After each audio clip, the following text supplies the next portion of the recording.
Chapter 12. They sat together in an empty classroom. Dr. Sato had given Ben an apple and a cup of water. Ben devoured them both. He told Dr. Sato the story about what had happened in the tsunami, how Mom and Harry and Oji-san had been swept away from him. "They're gone," Ben said. "No, they are not gone," Dr. Sato said, reaching over and grabbing Ben's hand. "People are scattered everywhere. Have patience. You are safe here, and we will wait." Dr. Sato had a look in his eye, and for a flickering second, it reminded Ben of the way Dad would look when Ben would glimpse him in the stands during a basketball game. It didn't matter if the team was winning or losing, or if Ben was on fire or all thumbs. Dad always looked so sure, and that look never wavered. Dr. Sato told Ben his own story, how he'd just gotten to his house when the quake happened. His house was high in the hills above the school. He'd stood on his porch as the wave hit. "I watched the waves destroy Shogahama," he said, his face darkening. "It was no use trying to get to the hospital, and so he came to the school. I knew people would need help," he said. "People like Ben." It had been Dr. Sato who lifted him up when he collapsed in the school hallway. 2 teachers had helped the doctor clean Ben's cuts and bruises, find him clothes, and carry him to the gym to sleep. "I hated to leave you," he said, "but some of us went out into the night to see if we could find survivors." Dr. Sato looked away for a moment, and Ben could tell that there hadn't been any survivors to find. Before Ben could think too hard about this, 2 women came in to speak to Dr. Sato. They were both sensei teachers at the school.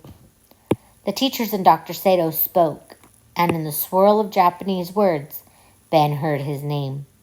When they finished talking, the woman smiled at Ben and left.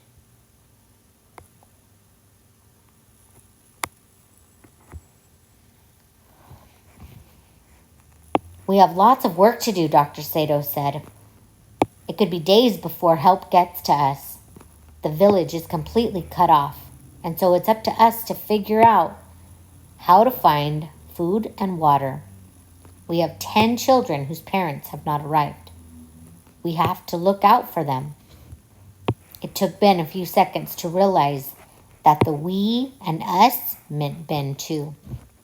Dr. Sato explained that the 2 teachers he'd just met had been here through the night. "They need to go check on their families," he said. Ben nodded. "And so I've told them that you will watch over some of the younger children while they are gone."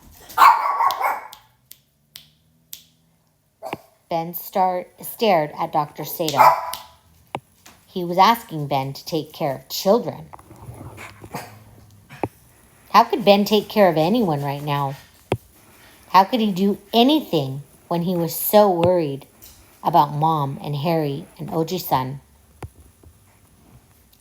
But before he could speak, one of the teachers was back. She had 3 little kids with her. They looked to be maybe 5 or 6 years old, all boys. The teacher introduced them to Ben. Kazu, Hideki, and Akira. The boys looked shy and scared, but then Naya stepped forward. "Ee!" she said. The boys giggled. Dr. Sato said a few words to the boys in Japanese. "I've said that you are their sensei," he told Ben. "I've told them that you are in charge." He patted Ben on the back. "I'm heading out with some others to see if we can find some supplies," Dr. Sato added. "I'll be back this afternoon." And in a flash, he and the teacher were gone. The boys looked at Ben expectantly. He opened his mouth to say something, but remembered they didn't speak English. He wondered what he could do to keep them busy. There was no power, no TV, no video games. Ben looked out the window at the playground, and then he saw the hoop behind the slide. He'd seen a net bag of basketballs in the corner of the gym. He led the boys outside, and they all shivered in the cold. But soon they were running around. Ben's aching muscles loosened up. The sun got brighter in the sky, and they had stripped off their coats. The boys worked hard. Soon the air was filled with the sound of bouncing balls and laughing boys. After lunch, the boys took a break to climb on the jungle gym. Ben decided to practice his own shots. He worked through his free throws and threes. He was surprised by how good it felt, how much he'd missed playing. At one point, he stood at the back of the blacktop as far away from the hoop as he could get.